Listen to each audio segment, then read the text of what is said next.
Honorable Otara, to the north, to Bunyoro, everybody is crying. Those who are crying loudest so far are from the NRM side. I am raising a procedure if you can only wait. I was born in Masaka, I usually go home. That bridge in Katonga, which was swept away now more than 3 years ago, hasn't been fixed. So are many others before you raise the new one. So the procedure issue I am raising, Madam Speaker, you listed also disasters in your communication and forgot one disaster that befell this country. The disaster of NRM, 38 years in power. So the procedure issue I am raising, Madam Speaker, Which disaster was that? the disaster of NRM that befell this country 38 years ago. Which disaster was that? The NRM coming into power was a disaster. No. So I am... That was not a disaster. I thought you will allow me and the rule after. Look at because I don't know the disaster you are talking about. There is no disaster called the NRM. No, I thought you will allow me to raise the issue and then you rule, Madam Speaker. Let me tell you, Honorable Ssemujju, Honorable Ssemujju Ibrahim, let's have respect for each other, for each other's party. If we are talking about serious matters, where floods are taking people, floods are killing people, nobody in your constituency will take this serious. If you talked about the disaster of NRM that has stabilized this country for the 38 years. Madam Speaker, I thought you allowed me to raise the procedure and then you rule. If what you are saying, and I don't want to engage with you, Madam Speaker, then we wouldn't have MPs here from the ruling party, correct? They should be coming here to celebrate. But each one of them, they are taking our time. We should be the one complaining. Each one of them, if you allow them, they will stand here and complain. Then they will go and say NRM oil. So I am only saying, Madam Speaker, that until, because the chair, you pardon me if she is not, has also been complaining. So everybody is complaining. So what motivates you to support a government that makes you complain? What motivates you? And when you come here and begin complaining. So the issue I am raising around me, Madam Speaker, is whether this parliament should not deal with NRM disaster that does not prioritize all roads, that is making you cry. You have heard my brother from Bunyoro saying they shouldn't bring a supplementary. Well, that's not the substantive issue we should be dealing with. And then, because your president is now moving, touring the bridges that have collapsed and you are here. He's in your area. An NRM disaster. We don't have an NRM disaster. The disasters we are talking about is of natural disasters. The NRM you're talking about is a party in power. It has been here and it is still going to be there.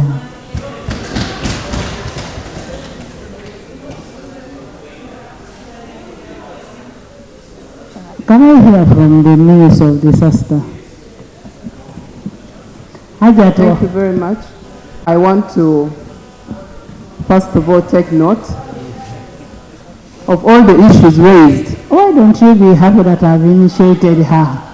I've initiated her. Right, Honorable Speaker, 2 months ago I was here.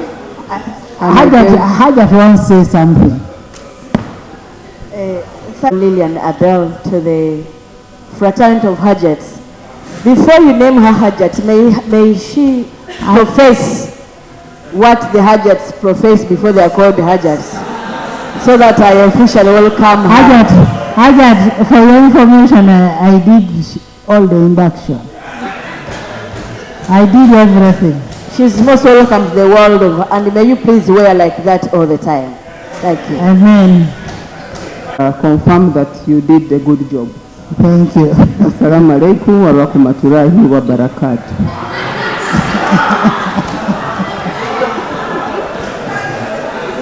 Right Honorable Speaker, this period, the weather forecast indicates that we'll have heavy rains. And I did mention this when I came to present a paper on the disaster situations in the country. Right Honorable Speaker, the nature of our disaster response is a multi-sectoral approach. When a disaster occurs, for example, flooding, which has swept off bridges, we coordinate with the Ministry of Works to support the intervention. And we have been doing this. This morning, the Prime Minister chaired a meeting tackling all the disasters in the country and coordinating with the team on response. Right Honorable Speaker, where I need support from this House is a deliberate funding on some key areas that facilitates disaster response. Number one, Right Honorable Speaker, the Ministry of Works, the Ministry of Health, and Madam Speaker, this Parliament moved money from items that Parliament did not consider essential. You went in the Cabinet and castigated Parliament. The Minister now is saying, I need support from Parliament, which was made almost at gunpoint to restore what the Chief Executive called the priorities. Is she in order to come here and begin mocking Parliament that it can give her money when what was given was taken away? Madam Abe is just telling you her plight, her request. She's telling you her request. I took note when members were talking about the need to make or to fund Red Cross. I want to confirm that Red Cross gets funding from government under our budget of disaster and also gets funding from international bodies. And they complement our work and we work as a team. Right Honorable Speaker, our interventions are immediate, mid-term, and long-term. The immediate interventions are those that include response in terms of relief items, non-relief items, shelter, among others. The mid-term interventions are the issues that we look at addressing the challenge that we have. Last week, I chaired a meeting that brought together UN agencies and leadership of Ntoroko to look at how we can engage the agencies with modern equipment on bridging where the flooding comes from and affects our people. So we are doing all it takes to do what we can. And it is the meager resources that we are allocated. And we pledge to continue providing our response at every time of need. And I also want to confirm that the Ministry of Finance has allocated funding that we are soon going to be dispatching relief items to the different parts of the country, and the requests that were received at reports attached to will receive support of relief items in their respective districts. Other members here can confirm that last week they already received the food items, but we can't send all at once. We will send them bit by bit because of the transportation, that we'll have to rely on the same trucks that we use. I thank you. There is a clarification. We passed a disaster policy in this parliament. And the minister is right to say the way we handle our disasters is multi-sectoral. Within the policy framework, the government is supposed to come up with programs to address some disaster issues that reoccurs and avoid it reoccurring. Madam Speaker, like the issues of bridges flooding, within the policy, we have engineers studies that have been conducted and to come up with a mechanism to ensure that in the next 2-3 years, we do not have more bridges re-flooding and roads closed. It is within the policy. So that the issues of roads flooding, it is being closed because of rain, stops. Madam Speaker, that is within the policy. The minister has not talked about it. It is going to be year in, year out. Secondly, the issue of homesteads being washed is within the policy. It's a global climate issue. It is within the policy that within a radius everywhere there should be trees and mechanism established. It is within the policy. Madam Speaker, I'm not hearing the minister talking about it. The minister now talking, meeting international NGOs to bridge areas. Madam Speaker, the population of Uganda is increasing. It is within the policy. And as poverty is not being addressed, population will continue to affect the swamps and the sources of the rivers. And the mechanism is within the policy to ensure that the community within the rivers, riverbanks, and so forth are moved away and money is provided. The minister is not talking about that. Madam Speaker, I'm asking clarification from the Honorable Minister. When are you coming up with a comprehensive program to implement the policy so that resources provided for and we stop this ping pong year in and year out? Honorable Minister, you to Article 249 of the Constitution of Republic of Uganda, that Disaster Preparedness and Management Commission. There shall be a Disaster Preparedness and Management Commission for Uganda to deal with both natural and man-made disasters. 2. Parliament shall, for the purpose of this article, prescribe the composition, the functions, and procedures for implementation of the functions of this commission. When shall we have a commission to this effect that will help us manage these disasters in the country? It is a constitutional requirement. Right, Honorable Speaker, that is underway. We had a meeting and discussed that with the Senior Minister, and we are meant to have another meeting with the Prime Minister to discuss the issue of the Commission. Right, Honorable Then number Speaker, 2, when do we have an amendment on? Right, Honorable Speaker, that is a task that we will take on with the Attorney General and will report back to Parliament. Madam Speaker. On the disaster risk policy, management policy.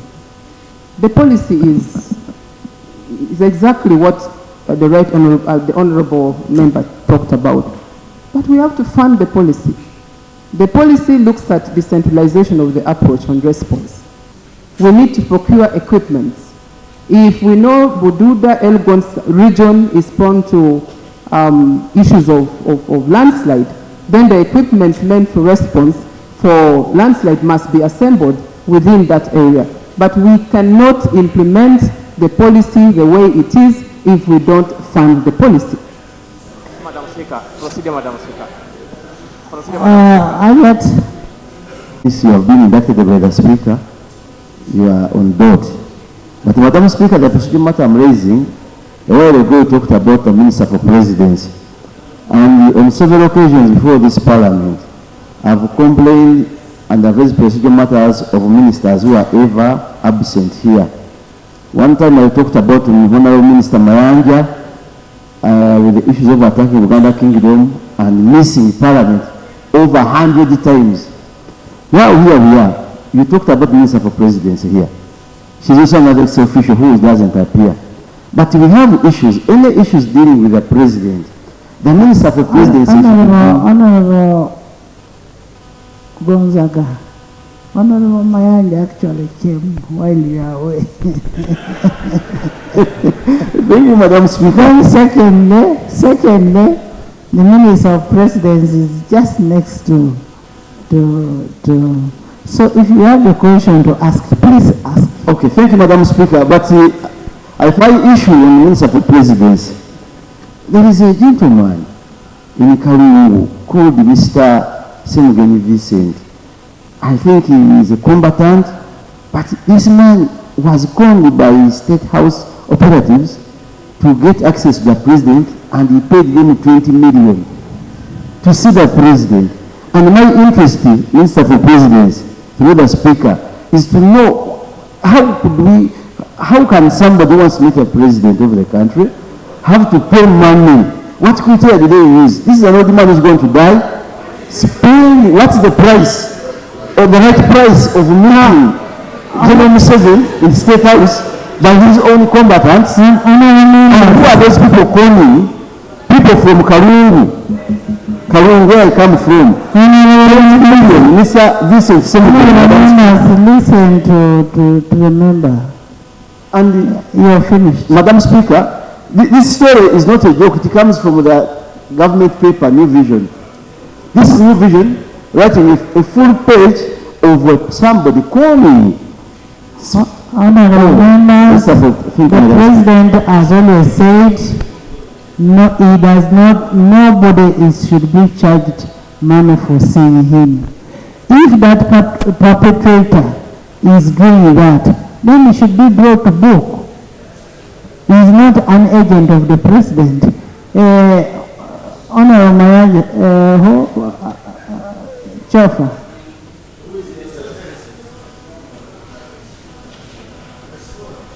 Of calling money to see the President.